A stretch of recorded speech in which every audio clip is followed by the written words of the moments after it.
बच्चे, तुम यहाँ कहाँ आ रही हो? मालिक, आने दीजिए ना इसे, इतनी रात हो गई है। अब ये छोटा सा बच्चा कहाँ जाएगा?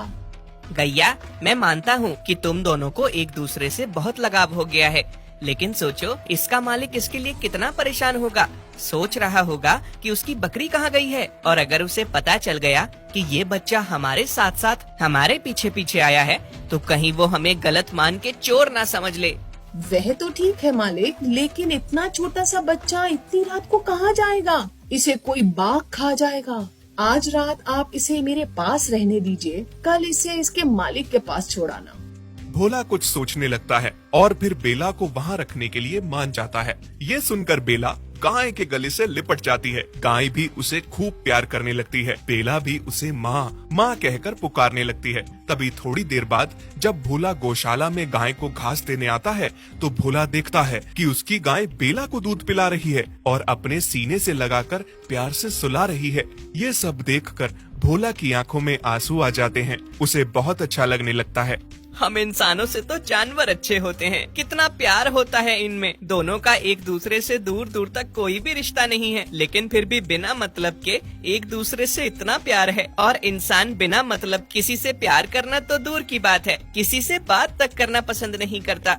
अगले दिन जब भोला बेला को उसके मालिक के पास छोड़ने की बात करता है, तो भोला की गाय और बेला दोनों एक दूसरे से बिछड़ने पर उदास हो जाती हैं। कितना अच्छा रिश्ता है ना तुम दोनों का।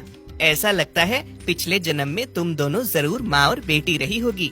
लेकिन क्या करें, मैं किसी की अमानत को अपने घर नहीं रख सकता। इस बच्चे को मुझे इसके मालिक के पास छोड़कर आना ही होगा।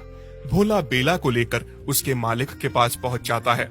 माफ कीजिएगा, आपकी बकरी का बच्चा रात में मेरी गाय के साथ साथ मेरे घर आ गया था। रात बहुत हो चुकी थी, इसलिए मैंने उसे वापस नहीं भेजा। लीजिए, आप अपनी अमानत संभालिए।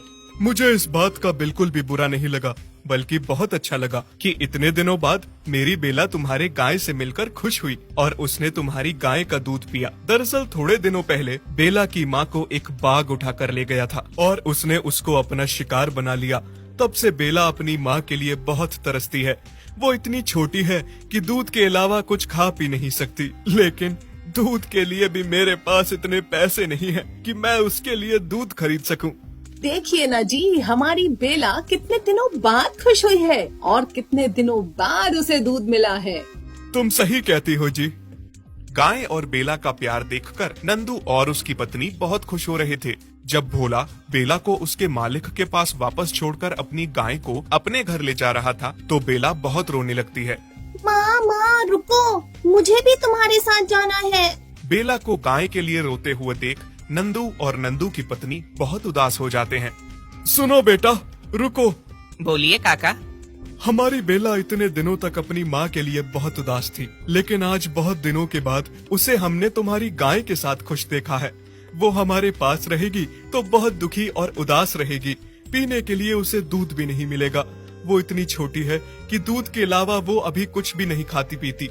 बेला तुम्हारी गाय के साथ रहकर बहुत खुश है। उसे तुम्हारे पास रहकर दूध भी मिल जाएगा। क्या तुम हमारी बेला को अपने साथ ले जाओगे और अपने घर में रखोगे?